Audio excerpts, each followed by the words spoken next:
Welcome to Bollywood News. Subscribe to our channel to get all the update from Bollywood. Let's start the video. ये सच है, मुझे ऐसा लगता था और ऐसा ही हुआ।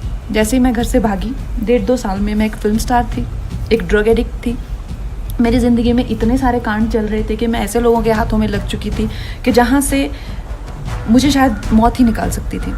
ये सब इतना सब डेंजर हो चुका था मेरी लाइफ में जब मैं टीनेजर ही थी। अभी बोर हो गए होंगे ना आप लोग घर पे, उदास भी हो गए होंगे, डिप्रेस्ड भी हो गए होंगे, कई तो रो रहे होंगे।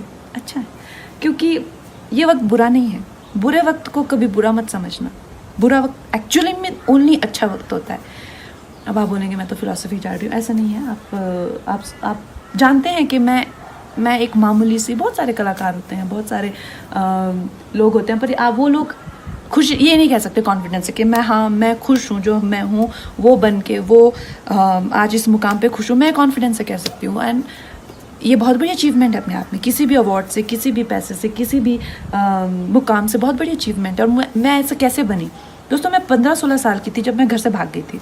मुझे ऐसा लगता था कि जैसे मैं मतलब हाथ उठाऊंगी और तारे तोड़ ले आऊँगी। मेरी माँ कहती है कि एक बार मैंने बारिश में नाचते हुए तुम्हें देखा, आधा घंटा तुम ऐसा लगा था जैसे आसमान को से कुछ खींचने की कोशिश कर रही हो।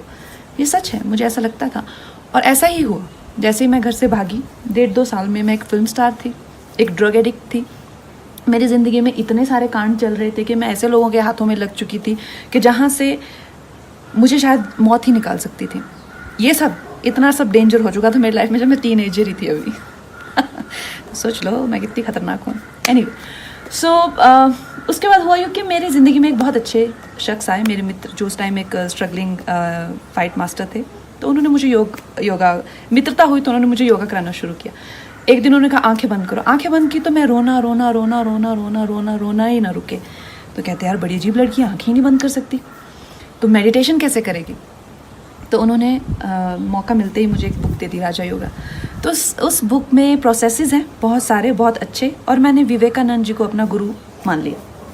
और उन्हीं के गाइडेंस में मैंने अपने आप को बहुत संवारा, क्योंकि मुझे हमेशा से लगता था कि यार ये हैं एक्शंस मेरे। मैंने कभी किसी को अपनी स्थिति के लिए कभी किसी को नहीं सोचा कि यार ये इनकी करतूत है।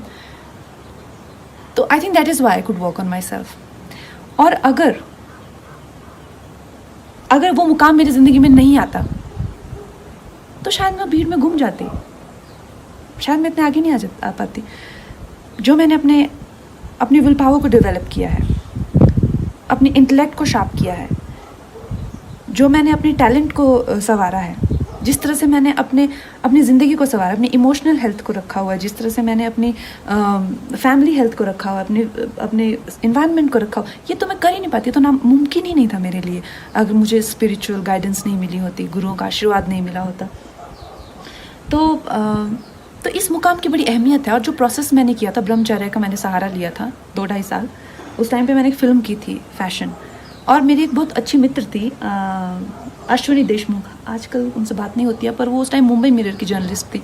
तो उन्होंने देखा यार तुम क्या करती हो, सिर्फ सफ़ेद वस्त्र पहनती हो और उबला हुआ खाना खाती हो। तो मैंने उन्हें बताया, तो उन्होंने एक बड़ी भलती सी स्टेटमेंट लिख दी कि Kangana turn celebrate.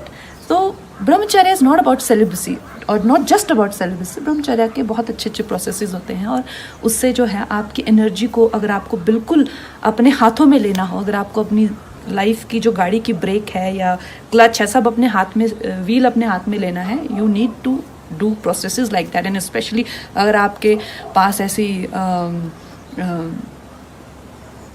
Volatile energy हो। तो दोस्तों कहने का मतलब ये है कि इस वक्त का फ़ायदा उठाइए। बुरा वक्त ही ओनली अच्छा वक्त। और अब 5वें दिन मेरी और रंगोली की एनर्जी भी थोड़ी लो आती जा रही है। क्या कहती हो रंगू? बहुत लो है आज। तो हम इससे ज़्यादा ज्ञान नहीं बांट सकते। कट।